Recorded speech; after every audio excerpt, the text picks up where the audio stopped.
बहुत बहुत धन्यवाद। संत श्री रविदास जयंती के मौके पर रविदास चेतना मंच के राष्ट्रीय अध्यक्ष और इस कार्यक्रम के भी अध्यक्ष श्री चंद्र राम जी, इस मौके पर मौजूद बिहार विधानसभा के पूर्व स्पीकर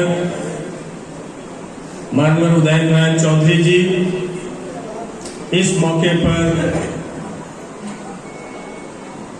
विधायक पूर्व मंत्री पार्टी के प्रदेश के प्रधान महासचिव माननीय आलोक मेहता जी, भोला यादव जी, भाई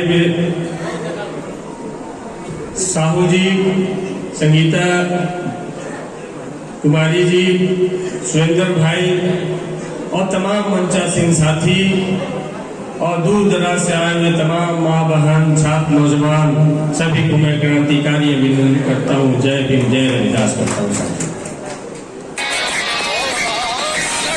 संत शिरोमणि रविदास की 644वीं जयंती आज हम इसलिए मना रहे हैं कि संत शिरोमणि रविदास ने जो हमको शिक्षा दिया था, संत शिरोमणि रविदास ने जो ताकत दिया था, उस ताकत का थोड़ा थोड़ा लाभ हम ले पाए। इसलिए आज 644 साल बाद भी किसी व्यक्ति को याद किया। संत शिरोमणि रविदास को इसलिए याद किया जा रहा है कि जिस साम्राज्यवादी, जिस मनुवादी, जिस साम्राज्यवादी, जिस दिल्लीवादी ताकत के खिलाफ संत शिरोमणि रविदास ने लड़ाई छेड़ी थी, वो सवाल आज भी जिंदा है। इसलिए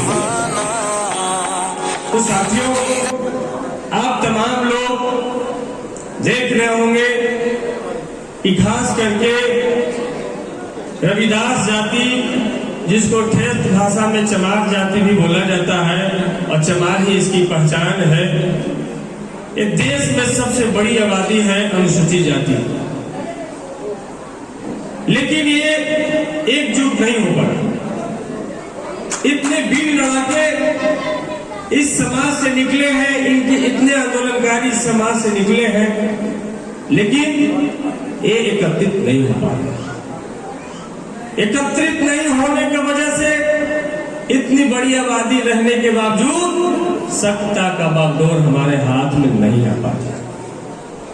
तो जरूरत है जो रविदास जाति का इतिहास है, वो इतिहास इस मानवता के विकास में एक अहम योगदान हमारी रविदास जाति के समाज के लोगों का, चमार जाति का। मैं आपको पूर्व में भी बताता रहा हूं, लेकिन उस समय विधायक नहीं था। आज विधायक है तो तुम लोग थोड़ा सा ज्यादा सीरियस है, पहले लोग ज्यादा सीरियस नहीं सोचते। हम कहते थे कि दुनिया में जब कोई डॉक्टर नहीं हुआ करता था, कोई अस्पताल नहीं हुआ करता था, कोई नर्सिंग होम नहीं था, कोई नर्स नहीं थी, उस समय भी एक चीज होता था, वो काम बच्चा पैदा होता था। बच्चा पैदा होता था कि नहीं होता? लेकिन ये बच्चा पैदा करने का काम कौन करते थे? दुनिया की पहली डॉक्टर जो हमारे घर में थी, उसका नाम डगरी था। तो दुनिया की पहली डॉक्टर आपके समाज से है, आपके बीच से है, जिसको डगरी के रूप में जाना है। हमारी दादी डगरी के काम करती थी। 2 बजे 3 बजे रात को भी लोग बुला के ले जाते थे, और इस तड़पहाट में लोग आते थे कि बस तुरंत गोदी उठा करके इनको लेके चला जाना है। हमारी माँ बहनों के हाथ में ऐसा कला था कि उल्टा बच्चा को भी सीधा करके एक जान से 2 जान कर देती थी। उसमें कोई सिजेरियन नहीं, कोई ऑपरेशन नहीं, कोई पानी नहीं, कोई इंजेक्शन नहीं। जो दुनिया का कोई आदमी उस प्यासा पीड़ा का दर्द को कम नहीं कर सकता था, चाहे उसकी माँ हो, उसकी भौजाई हो, उसकी बहन हो, उसका पिताजी हो, कोई नहीं, उसके साथ रहने वाला पति हो, वो भी नहीं तक कम कर सकता था। वो काम हमारी माँ बहन डगरी करने का काम करती थी, और उसको एक जान से 2 जान करने का काम करती थी। लेकिन जैसे ही बच्चा पैदा होता था, असली खेल वहां से होता था। कभी कभी दादी के साथ जाते थे, तो जब सारी गंदगी लेकर के खोपड़ी में बाहर निकलती थी, तो वही आदमी जो रात में घिघिया रहा होता था, कहता है बुढ़िया की गाड़ी चाहिए, सब एक बांटो जी थी, सब चुरा दी किराने की गाड़ी।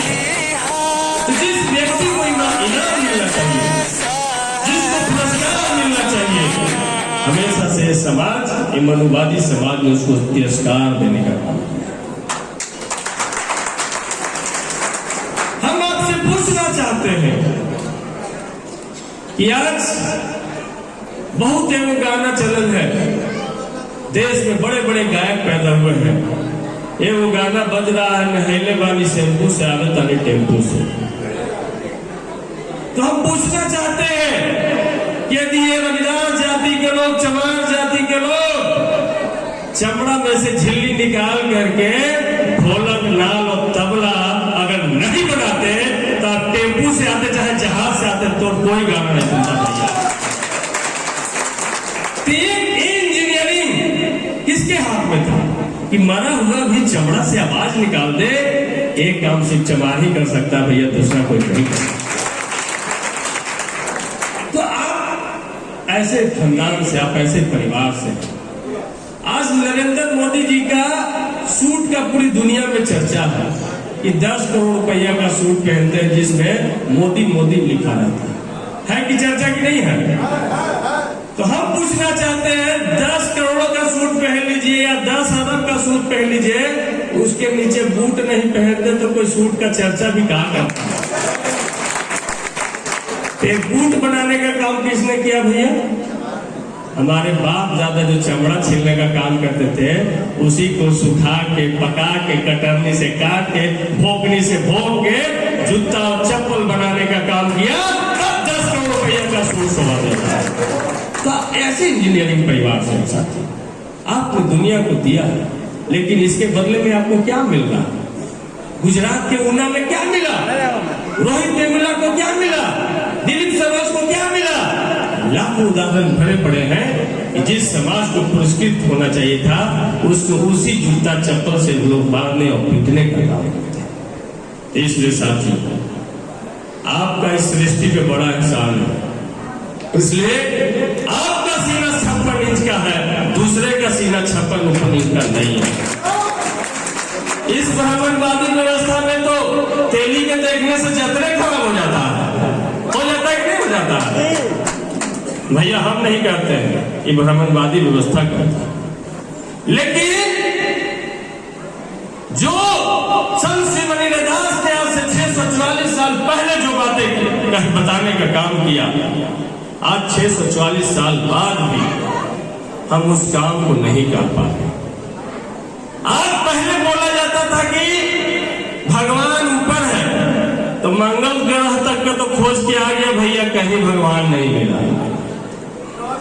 फिर जब ऊपर पहुंच गया तो कहा कि भगवान नीचे है, धरती के लास्ट पॉइंट तक पहुंच गया, कहीं भगवान नहीं मिला। तब अब कहना शुरू किया भगवान दिखता नहीं, अनुभव करने का चीज है। तो हम पूछना चाहते हैं भैया कि जो जिस ब्राह्मणवादी व्यवस्था के खिलाफ में संत श्री मणिदास ने आज से 640 साल पहले कहा कि मंदिर से कोनो घिन नहीं और मस्जिद से न कोनो प्यार, मंदिर से कोनो घिन नहीं और मस्जिद से न कोनो प्यार, और दोनों में अल्लाह नाम नहीं, कहे रविदास विचार। तो आज कांवर लेके किसको ढूंढने जा रहे हैं आपके परिवार के लोग? हम पूछना चाहते हैं, किसको ढूंढने जा रहे हैं? जब 644 साल पहले संत श्री मणिदास को समझ में आ गया, हम उसकी एक पंक्ति पढ़ रहे थे, तो पंक्ति हम लिख के लेकर के आए। वो लगा कि बनारस में जो अभी मंदिर बना रहे हैं मोदी जी, जिसमें हमारे रामनाथ कोविंद चाचा को न्योता भी नहीं मिला, तो अयोध्या में मंदिर बनाया जा रहा है। उसके बाद तो अब लगता है देश में बेरोजगारी का सवाल सारा खत्म हो रहा है। तो हम योगी जी आए थे गया में, जब CNRC-NPR का लड़ाई लड़ रहे थे तो राम मंदिर की चर्चा कर रहे थे, तो हमने उनसे सवाल पूछा था लिखित में, उसका जवाब आज तक नहीं आया। हमने कहा कि आप मंदिर बना लो, लेकिन जो हम दलित पिछड़ा, जो अछूत, जो शुद्ध समाज के लोग हैं, इसका बना हुआ ईटा उस राम मंदिर में मत लगाना। किसी ठठेरा का बना हुआ घंटी इस राम मंदिर में मत लगाना, किसी बढ़ई का चौखट उस राम मंदिर में मत लगाना, और किसी मछुआरा का बोतल लगा के निकाला हुआ शंख उस राम मंदिर में मत बनाना, किसी कोयली कुर्मी के यहाँ से उपजा हुआ फूल उस राम मंदिर में मत चढ़ाना, और किसी जादव जी के यहाँ का लाए हुआ दूध उस राम मंदिर में मत चढ़ाना। उसके बाद राम मंदिर बना देंगे हम, और तुम मूर्ति में प्राण डाल देगा, उसके बाद हम उसमें जाने के लायक भी नहीं रहेंगे। उसके बाद हम अछूत हो गया। रामनाथ कोविंद चर्चा के ना घुसे दिया पुष्कर में,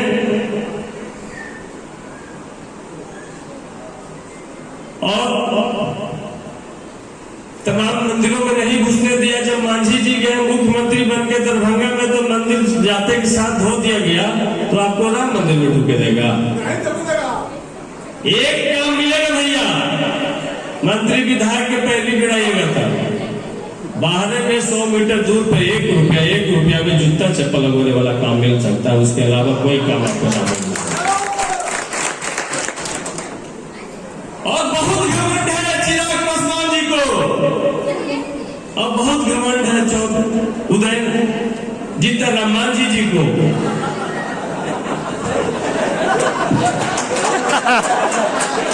बहुत घमंड है कि वो बराबरी पर आ गए हैं। तो एक तो रामविलास पासवान जी का, एक तो जीतन मांझी जी के नाम पर प्रसादी का दुकान उस राम मंदिर के बाहर में खोल लीजिएगा, आपका प्रसादी पे फफूंदी नहीं पड़ गया, वो खरीदार नहीं मिलेगा आपका प्रसाद का। ये स्थिति है आपका धर्म, ये स्थिति है। तो इसीलिए आज हम पढ़ रहे थे, उन्होंने लिखा जीवनचारी दिवस का मेला है, बाबा झूठा, वेद भी झूठा, झूठा ब्राह्मण अकेला है, जीवनचारी दिवस का मेला है। मंदिर भीतर मूर्ति बैठी, पुजारी बाहर, बाभन चेला रे, लड्डू भोग चढ़ावी जनता, मूर्ति के ढींग केला रे, पत्थर मूर्ति कछु न खाती, खाता बाभन चेला रे, जीवनचारी दिवस का मेला रे। जनता लूटती बाभन सारे, प्रभु जी देती ना घेला रे, जीवनचारी दिवस का मेला है। ये 644 साल पहले इनको समझ में आ गया, अब आज आपको समझ में नहीं आ रहा है। देखिए भाई साहब कितना बढ़िया ब्रह्मा का पट्टा पहन करके बैठे हैं लपेट के, देखिए वहीं से एंटीबायोटिक मिलता है। ब्राह्मणवाद मनुवाद का वही असली जड़ है। ठीक तर्जमा मधुर वाणी, यही है झूठवन ब्राह्मण के कारण। तो अंधविश्वास का जब तक प्रभाव नहीं होगा, आपका विकास नहीं। आज गाँव में जब रामाबाई का चर्चा होना चाहिए, सावित्रीबाई फुले का चर्चा होना चाहिए, संत शिरोमणि रैदास का चर्चा होना चाहिए, बाबा साहेब अम्बेडकर का चर्चा होना चाहिए, तो चर्चा किसका हो रहा है? नहीं भैया, चर्चा केकर हो रहा है? तो हम कहता शिव ही गुरु है। अरे भैया, जिसको कपड़ा पहनने नहीं आता वो कैसे गुरु हो सकता भैया? हम पूछना चाहते हैं भैया कि जो 4 घंटा 5 घंटा हमारी माँ बहने ढोलक झाल लेकर के बैठी रहती है गांव के चबूतरा पे, उसमें से 1 घंटा अगर गधा गधा पढ़ाने का चर्चा करता तो कोई दिक्कत था?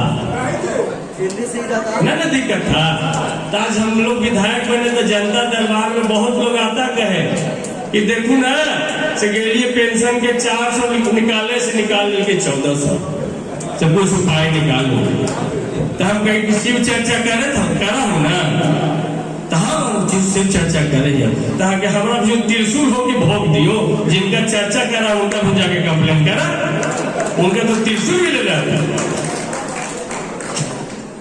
तो भैया अंधविश्वास पे डायरेक्ट प्रहार करना पड़ेगा, नुक्का छुपी से काम नहीं चलेगा।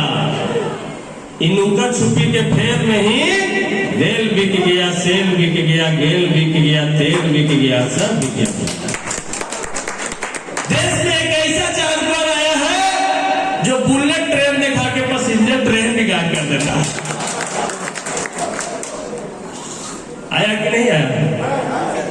2 करोड़ रोजगार दिखा के 20 करोड़ रोजगार गायब कर देता है। अब 15-15 लाख रुपया बता करके रोज 150 रुपया से खाता से काट लेता है मिनिमम बैलेंस का। देखा है कि नहीं?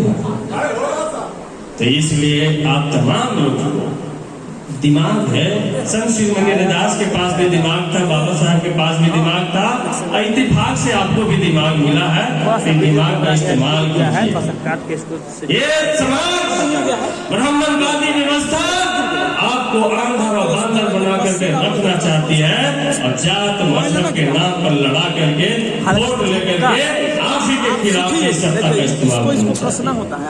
इसलिए साथियों 2016 से पहले इसी बिहार में SC/ST के छात्रों को फ्री में एडमिशन होता था, MBA में, BTech में, BCA में, मेडिकल में। जितना फीस लगता था उतना छात्रवृत्ति वापस।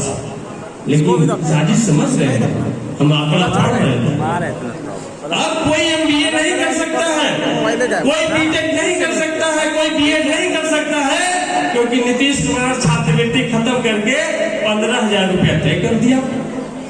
अब MBBS का फीस 42 लाख रुपया हो गया, तो एक आदमी बताइए जो 42 लाख रुपया जमा करके पढ़ सकता मोबाइल में चुका। अब मिलेगा छात्रवृत्ति के ना कोई 15,000 रुपया। तो भैया इस साजिश के खिलाफ तो लड़ना पड़ेगा। तो इसकी लड़ाई हम लोग विधानसभा में शुरू कर दिए हैं तेजस्वी प्रसाद यादव जी के नेतृत्व में। इसीलिए स्पीकर महोदय को हम मिल के बोल दिए हैं कि 2-4 मेमोरी मार्शल बढ़ा लीजिएगा, क्योंकि इस बार याचना नहीं रन होगा, जंग बड़ा भीषण। हर एक सवाल का जवाब दिया जाएगा, हर एक चीज का हिसाब लिया जाएगा। इसलिए साथियों हम यही बात करके हम अपनी बात को समाप्त करेंगे कि संत शिरोमणि रैदास भी यही चाहते थे कि अंधविश्वास छोड़ो, कलम उठाओ, परिवर्तन आ जाए।